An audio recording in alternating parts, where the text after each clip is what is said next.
லூக்கா 12வது அதிகாரம் 1. அத்தருணத்திலே அநேகமாயிரம் ஜனங்கள் ஒருவரையொருவர் மிதிக்கத்தக்கதாக கூடிவந்திருக்கையில் அவர் முதலாவது தம்முடைய சீஷரை நோக்கி, நீங்கள் மாயமாகிய பரிசேயருடைய புளித்தமாவை குறித்து எச்சரிக்கையாயிருங்கள். 2.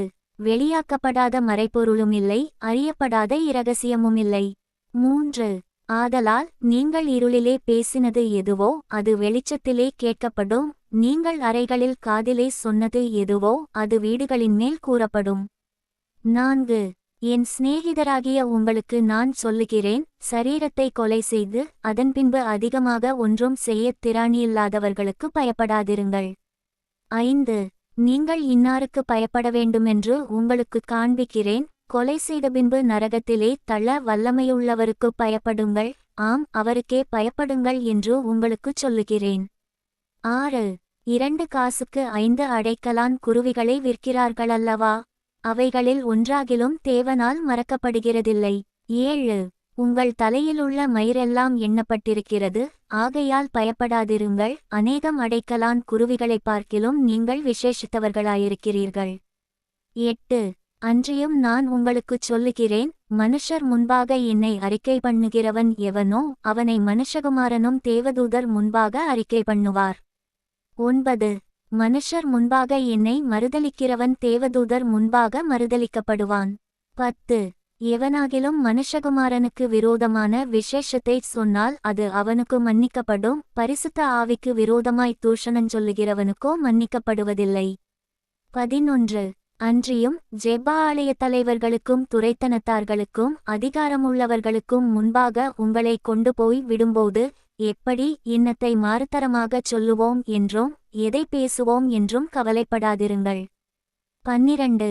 நீங்கள் பேச வேண்டியவைகளை பரிசுத்த ஆவியானவர் அந்நேரத்திலே உங்களுக்கு போதிப்பார் என்றார். 13. அப்பொழுது ஜனக்கூட்டத்தில் ஒருவன் அவரை நோக்கி, போதகரே, ஆஸ்தியை பாகம் பிரித்து என் வீதத்தை எனக்கு தரும்படி என் சகோதரனுக்கு கட்டளையிட வேண்டும் என்று கேட்டுக்கொண்டான். 14. அதற்கு அவர், மனுஷனே, என்னை உங்களுக்கு நியாயாதிபதியாகவும் பங்கிடுகிறவனாகவும் வைத்தவன் யார் என்றார். 15. பின்பு அவர் அவர்களை நோக்கி, பொருளாசையை குறித்து எச்சரிக்கையாயிருங்கள், ஏனெனில் ஒருவனுக்கு எவ்வளவு திரளான ஆஸ்தி இருந்தாலும் அது அவனுக்கு ஜீவன் அல்ல என்றார். 16. அல்லாமலும் ஒரு உவமையை அவர்களுக்குச் சொன்னார், ஐசுவரியமுள்ள ஒருவனுடைய நிலம் நன்றாய் விளைந்தது. 17. அப்பொழுது அவன், நான் என்ன செய்வேன்? என் தானியங்களைச் சேர்த்து வைக்கிறதற்கு இடமில்லையே. 18. நான் ஒன்று செய்வேன், என் களஞ்சியங்களை இடித்து பெரிதாகக் கட்டி எனக்கு விளைந்த தானியத்தையும் என் பொருள்களையும் அங்கே சேர்த்து வைத்து. 19. பின்பு, ஆத்துமாவே, உனக்காக அநேக வருஷங்களுக்கு அநேகம் பொருள்கள் சேர்த்து வைக்கப்பட்டிருக்கிறது, நீ இளைப்பாரி புசித்துக் குடித்து பூரிப்பாயிரு என்று என் ஆத்துமாவோடே சொல்லுவேன் என்று தனக்குள்ளே சிந்தித்துச் சொல்லிக்கொண்டான். 20. தேவனோ அவனை நோக்கி, மதிகேடனே, உன் ஆத்துமா உன்னிடத்திலிருந்து இந்த இராத்திரியிலே எடுத்துக்கொள்ளப்படும், அப்பொழுது நீ சேகரித்தவைகள் யாருடையதாகும் என்றார். 21.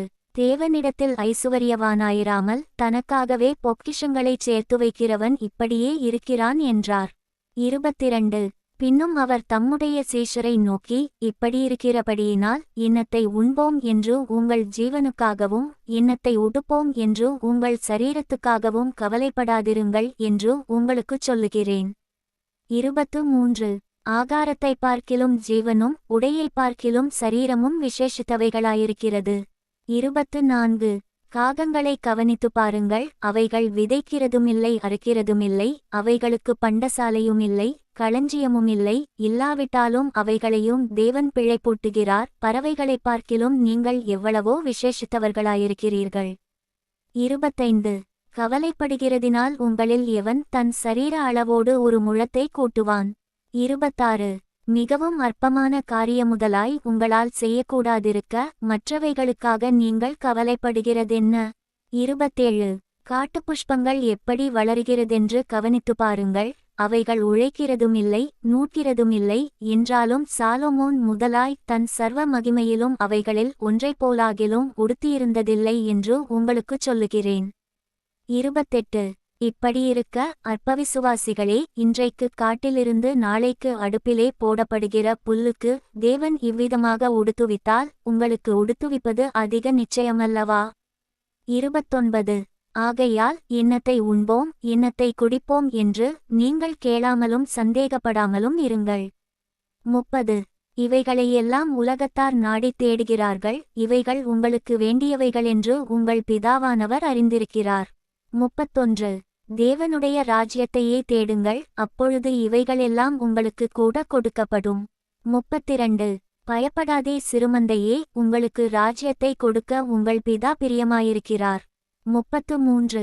உங்களுக்கு உள்ளவைகளை விற்று பிச்சை கொடுங்கள், பழமையாய் போகாத பணப்பைகளையும் குறையாத பொக்கிஷத்தையும் பரலோகத்திலே உங்களுக்குச் சம்பாதித்து வையுங்கள், அங்கே திருடன் அணுகுகிறதுமில்லை, பூச்சி கெடுக்கிறதுமில்லை.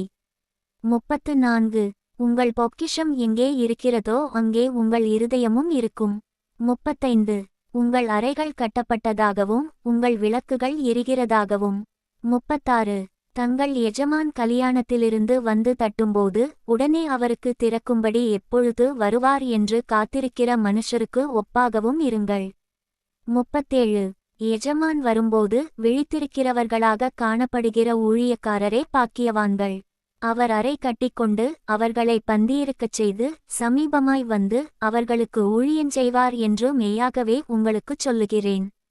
38.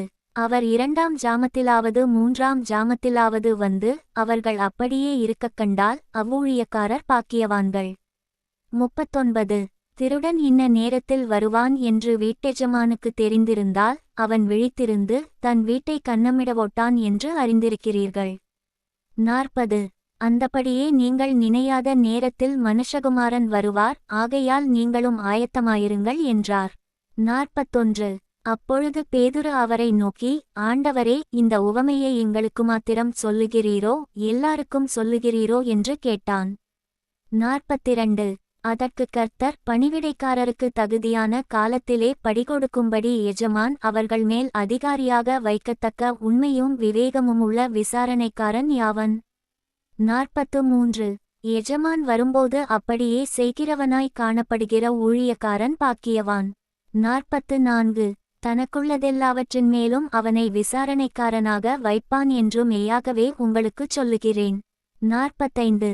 அந்த ஊழியக்காரனோ என் எஜமான் வர நாள் செல்லும் என்று தனக்குள்ளே சொல்லிக்கொண்டு வேலைக்காரரையும் வேலைக்காரிகளையும் அடிக்கவும் புசித்துக் குடித்து வெறிக்கவும் தலைப்பட்டாள். 46. அவன் நினையாத நாளிலும் அறியாத நேரத்திலும் அந்த ஊழியக்காரனுடைய எஜமான் வந்து அவனை கடினமாய் தண்டித்து உண்மையில்லாதவர்களோடே அவனுக்கு பங்கை நியமிப்பான். 47. தன் எஜமானுடைய சித்தத்தை அறிந்தும் ஆயத்தமாயிராமலும் அவனுடைய சித்தத்தின்படி செய்யாமலும் இருந்த ஊழியக்காரன் அநேக அடிகள் அடிக்கப்படுவான். 48. அறியாதவனாயிருந்து அடிகளுக்கு ஏதுவானவைகளைச் செய்தவனோ சில அடிகள் அடிக்கப்படுவான். எவனிடத்தில் அதிகம் கொடுக்கப்படுகிறதோ அவனிடத்தில் அதிகம் கேட்கப்படும், மனுஷர் எவனிடத்தில் அதிகமாய் ஒப்புவிக்கிறார்களோ அவனிடத்தில் அதிகமாய் கேட்பார்கள். 49. பூமியின் மேல் அக்கினியை போட வந்தேன், அது இப்பொழுதே பற்றி எரிய வேண்டுமென்று விரும்புகிறேன். 50. ஆகிலும் நான் முழுக வேண்டிய ஒரு ஸ்நானம் உண்டு, அது முடியுமளவும் எவ்வளவோ நெருக்கப்படுகிறேன். 51. நான் பூமியிலே சமாதானத்தை உண்டாக்க வந்தேன் என்று நினைக்கிறீர்களோ? சமாதானத்தையல்ல, பிரிவினையையே உண்டாக்க வந்தேன் என்று உங்களுக்குச் சொல்லுகிறேன். 52.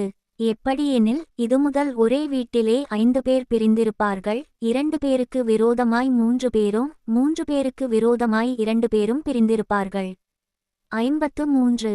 தகப்பன் மகனுக்கும் மகன் தகப்பனுக்கும் தாய் மகளுக்கும் மகள் தாய்க்கும் மாமி மருமகளுக்கும் மருமகள் மாமிக்கும் விரோதமாய் பிரிந்திருப்பார்கள் என்றார். 54. பின்பு அவர் ஜனங்களை நோக்கி, மேற்கே மேகம் எழும்புகிறதை நீங்கள் காணும்போது மழை வருமென்று சொல்லுகிறீர்கள், அந்தப்படியுமாகும். 55. தென்றல் அடிக்கிறதை நீங்கள் காணும்போது உஷ்ணம் உண்டாகுமென்று சொல்லுகிறீர்கள், அந்தப்படியுமாகும். 56. மாயக்காரரே, பூமியின் தோற்றத்தையும் வானத்தின் தோற்றத்தையும் நிதானிக்க உங்களுக்கு தெரியுமே, இந்த காலத்தையோ நிதானியாமற் போகிறதென்ன? 57. நியாயம் இன்னதென்று நீங்களே தீர்மானியாமலிருக்கிறதென்ன? 58. உனக்கு எதிராளியானவன் உன்னை அதிகாரியினிடத்திற்கு கொண்டு போகிறபோது வழியிலேதானே அவனிடத்திலிருந்து விடுதலையாகும்படி பிரயாசப்படு. இல்லாவிட்டால் அவன் உன்னை நியாயாதிபதிக்கு முன்பாக கொண்டு போவான். நியாயாதிபதி உன்னை சேவகனிடத்தில் ஒப்புக்கொடுப்பான். சேவகன் உன்னை சிறைச்சாலையில் போடுவான். 59. நீ கடைசிக்காசை கொடுத்து தீர்க்குமட்டும் அவ்விடத்திலிருந்து புறப்படமாட்டாய் என்று உனக்குச் சொல்லுகிறேன் என்றார். லூக்கா 13வது அதிகாரம். 1. பிலாத்து சில கலிலேயருடைய இரத்தத்தை அவர்களுடைய பலிகளோடே கலந்திருந்தான். அந்த வேளையிலே அங்கே இருந்தவர்களில் சிலர் அந்த செய்தியை அவருக்கு அறிவித்தார்கள். 2. இயேசு அவர்களுக்கு பிரதியுத்தரமாக, அந்த கலிலேயருக்கு அப்படிப்பட்டவைகள் சம்பவித்ததினாலே மற்ற எல்லா கலிலேயரை பார்க்கிலும் அவர்கள் பாவிகளாயிருந்தார்கள் என்று நினைக்கிறீர்களோ? 3. அப்படியல்லவென்று உங்களுக்குச் சொல்லுகிறேன், நீங்கள் மனந்திரும்பாமற்போனால் எல்லாரும் அப்படியே கெட்டுப்போவீர்கள். 4. சீலோவாமிலே கோபுரம் விழுந்து 18 பேரைக் கொன்றதே, எருசலேமில் குடியிருக்கிற மனுஷரெல்லாரிலும் அவர்கள் குற்றவாளிகளாயிருந்தார்கள் என்று நினைக்கிறீர்களோ? 5. அப்படியல்லவென்று உங்களுக்குச் சொல்லுகிறேன், நீங்கள் மனந்திரும்பாமற்போனால் எல்லாரும் அப்படியே கெட்டுப்போவீர்கள் என்றார். 6. அப்பொழுது அவர் ஒரு உவமையையும் சொன்னார். ஒருவன் தன் திராட்சத்தோட்டத்தில் ஒரு அத்திமரத்தை நட்டிருந்தான். அவன் வந்து அதிலே கனியை தேடினபோது ஒன்றும் காணவில்லை. 7. அப்பொழுது அவன் தோட்டக்காரனை நோக்கி, இதோ 3 வருஷமாய் இந்த அத்திமரத்திலே கனியை தேடி வருகிறேன், ஒன்றையும் காணவில்லை. இதை வெட்டிப்போடு, இது நிலத்தையும் ஏன் கெடுக்கிறது என்றான். 8. அதற்கு அவன், ஐயா, இது இந்த வருஷமும் இருக்கட்டும், நான் இதைச் சுற்றிலும் குத்தி போடுவேன். 9. கனி கொடுத்தால் சரி, கொடாவிட்டால் இனிமேல் இதை வெட்டிப்போடலாம் என்று சொன்னான் என்றார். 10. ஒரு ஓய்வு நாளில் அவர் ஜெப்பா ஆலயத்தில் போதகம் பண்ணிக் கொண்டிருந்தார். 11. அப்பொழுது 18 வருஷமாய் பலவீனப்படுத்தும் ஆவியைக் கொண்ட ஒரு ஸ்திரீ அங்கே இருந்தாள். அவள் எவ்வளவும் நிமிரக்கூடாத கூனியாயிருந்தாள். 12. இயேசு அவளைக் கண்டு தம்மிடத்தில் அழைத்து, ஸ்திரீயே, உன் பலவீனத்தினின்று விடுதலையாக்கப்பட்டாய் என்று சொல்லி. 13. அவள் மேல் தமது கைகளை வைத்தார். உடனே அவள் நிமிர்ந்து தேவனை மகிமைப்படுத்தினாள். 14. இயேசு ஓய்வு நாளிலே சொஸ்தமாக்கினபடியால் ஜெபா ஆலய தலைவன் கோபமடைந்து ஜனங்களை நோக்கி, வேலை செய்கிறதற்கு 6 நாள் உண்டே, அந்த நாட்களிலே நீங்கள் வந்து சொஸ்தமாக்கிக் கொள்ளுங்கள், ஓய்வு நாளிலே அப்படிச் செய்யலாகாது என்றான். 15. கர்த்தர் அவனுக்கு பிரதியுத்தரமாக, மாயக்காரனே, உங்களில் எவனும் ஓய்வு நாளில் தன் எருதையாவது தன் கழுதையையாவது தொழுவத்திலிருந்து அவிழ்த்து கொண்டு போய் அதற்கு தண்ணீர் காட்டுகிறதில்லையா? 16. இதோ, சாத்தான் 18 வருஷமாய் கட்டியிருந்த ஆபிரகாமின் குமாரத்தியாகிய இவளை ஓய்வு நாளில் இந்தக் கட்டிலிருந்து அவிழ்த்துவிட வேண்டியதில்லையா என்றார். 17. அவர் அப்படிச் சொன்னபோது அவரை விரோதித்திருந்த அனைவரும் வெட்கப்பட்டார்கள். ஜனங்கள் எல்லாரும் அவரால் செய்யப்பட்ட சகல மகிமையான செய்கைகளை குறித்தும் சந்தோஷப்பட்டார்கள். 18. அவர் அவர்களை நோக்கி, தேவனுடைய ராஜ்யம் எதற்கொப்பாயிருக்கிறது, அதை எதற்கு ஒப்பிடுவேன்? 19. அது ஒரு கடுகுவிதைக்கு ஒப்பாயிருக்கிறது. அதை ஒரு மனுஷன் எடுத்துத் தன் தோட்டத்திலே போட்டான். அது வளர்ந்து பெரிய மரமாயிற்று. ஆகாயத்து பறவைகள் வந்து அதின் கிளைகளில் அடைந்தது என்றார். 20. மேலும் அவர், தேவனுடைய ராஜ்யத்தை நான் எதற்கு ஒப்பிடுவேன்? 21. அது புளித்தமாவுக்கு ஒப்பாயிருக்கிறது. அதை ஒரு ஸ்திரீ எடுத்து முழுவதும் புளிக்கும் வரைக்கும் 3 படிமாவிலே அடக்கி வைத்தாள் என்றார். 22. அவர் எருசலேமுக்குப் பிரயாணமாய்ப் போகும்போது பட்டணங்கள் தோறும் கிராமங்கள் தோறும் உபதேசம் பண்ணிக்கொண்டு போனார். 23. அப்பொழுது ஒருவன் அவரை நோக்கி, ஆண்டவரே, இரட்சிக்கப்படுகிறவர்கள் சில பேர்தானோ என்று கேட்டான். அதற்கு அவர், 24. இடுக்கமான வாசல் வழியாய் உட்பிரவேசிக்க பிரயாசப்படுங்கள், அநேகர் உட்பிரவேசிக்க வகை தேடினாலும் அவர்களாலே கூடாமற்போகும் என்று உங்களுக்குச் சொல்லுகிறேன். 25. வீட்டெஜமான் எழுந்து கதவை பூட்டின பின்பு நீங்கள் வெளியே நின்று, ஆண்டவரே, ஆண்டவரே, எங்களுக்கு திறக்க வேண்டுமென்று சொல்லி கதவை தட்டும்போது அவர் பிரதியுத்தரமாக, நீங்கள் எவ்விடத்தாரோ, உங்களை அறியேன் என்று உங்களுக்குச் சொல்லுவார். 26. அப்பொழுது நீங்கள், உம்முடைய சமூகத்தில் போஜனபானம் பண்ணினோமே, நீர் எங்கள் வீதிகளில் போதகம் பண்ணினீரே என்று சொல்லுவீர்கள். 27. ஆனாலும் அவர், நீங்கள் எவ்விடத்தாரோ உங்களை அறியேன், அக்கிரமக்காரராகிய நீங்களெல்லாரும் என்னை விட்டு அகன்று போங்கள் என்று சொல்லுவார் என்று உங்களுக்குச் சொல்லுகிறேன். 28. நீங்கள் ஆபிரகாமையும் ஈசாக்கையும் யாக்கோபையும் சகல தீர்க்கதரிசிகளையும் தேவனுடைய ராஜ்யத்திலிருக்கிறவர்களாகவும் உங்களையோ புறம்பே தள்ளப்பட்டவர்களாகவும் காணும்போது உங்களுக்கு அழுகையும் பற்கடிப்பும் அங்கே உண்டாயிருக்கும். 29. கிழக்கிலும் மேற்கிலும் வடக்கிலும் தெற்கிலும் இருந்து ஜனங்கள் வந்து தேவனுடைய ராஜ்யத்தில் பந்தியிருப்பார்கள்.